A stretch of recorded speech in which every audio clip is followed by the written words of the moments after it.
Very good morning. आप सभी का इस चैनल पे पुनः एक बार बहुत बहुत स्वागत है। दोस्तों, आज हम लोग जानेंगे कि कोर्ट केस का अगर आप प्लान कर रहे हैं, यानी किसी के द्वारा अगर आप सताए जा रहे हैं, आपके मूल अधिकार का उल्लंघन होता जा रहा है, अब आपके पास कोई विकल्प नहीं बचा। आप जितना भी कोशिश था तमाम कोशिश करके थक चुके हैं और अब आप सोच रहे हैं कि कोर्ट केस करना चाहिए, यानी कोर्ट में जाके उनके ऊपर केस करना चाहिए। तो केस करने से पहले किस किस बात का आपको ध्यान रखना चाहिए, केस का क्या नेचर हो कि आपकी जीत सुनिश्चित हो सके, इसके लिए कौन कौन से एविडेंस की ज़रूरत होगी, इनका डिपेंडेंट जो होता है वो किस पर होता है, यानी केस आप जीतेंगे या हारेंगे इसका मुख्य थीम क्या है, इसके संबंध में हम लोग जानेंगे। अगर आप ऑलरेडी किसी केस से पीड़ित हैं, भुक्तभोगी हैं, लगातार कोर्ट केस का दौरा कर रहे हैं, तो ऐसी स्थिति में आपको क्या करना चाहिए और कैसे आप त्वरित वे में कार्रवाई करवाकर आप जो है न्याय पा सकते हैं, अपने अधिकार का संरक्षण कर सकते हैं, इसी संबंध में हम लोग एक विस्तृत जानकारी प्राप्त करेंगे इस छोटे से क्लिप के माध्यम से। दोस्तों, अगर आप चैनल पर नए हैं तो चैनल को सब्सक्राइब कीजिए।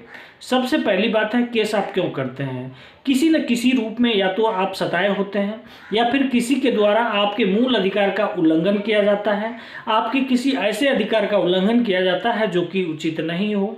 ऐसी स्थिति में आप क्या करते हैं, कोर्ट का दरवाज़ा खटखटाते हैं, कानून का दरवाज़ा खटखटाते हैं। आप पुलिस के पास भी जाके कंप्लेंट कर सकते हैं, लेकिन आप चाहते हैं कि कोर्ट केस करें, तो इसी संबंध में हम लोग जानेंगे।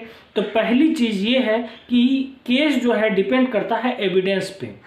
एविडेंस भी अगर आप कहें तो मुख्य रूप से दो तरह का होगा, एक होगा ओरल एविडेंस, एक होगा पेपर एविडेंस।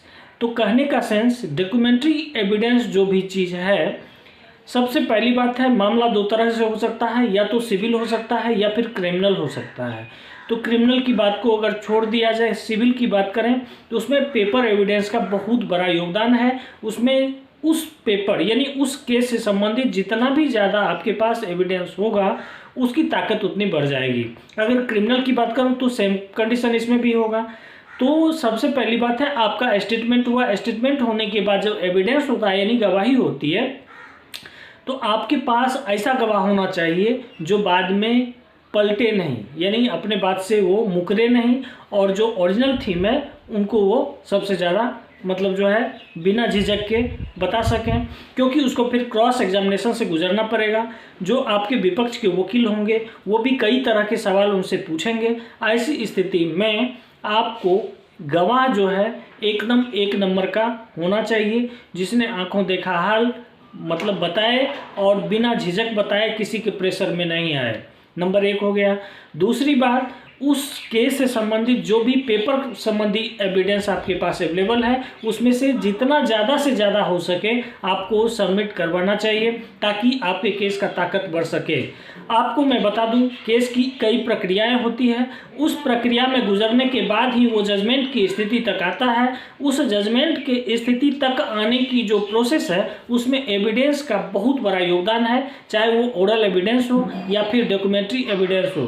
तो डॉक्यूमेंट्री एविडेंस का विशेषकर सिविल के केस में ज़्यादा से ज़्यादा योगदान होता ही है। अब मैं आता हूँ, अगर आप कोर्ट केस के बारे में सोच रहे हैं तो निश्चित रूप से आप अपने एडवोकेट से किसी भी बात को नहीं छुपाएं।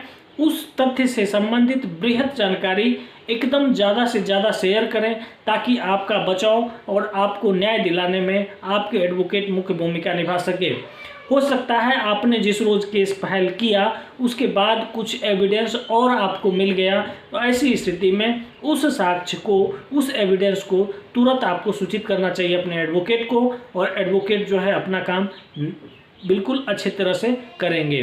तो कोर्ट केस से संबंधित ये था।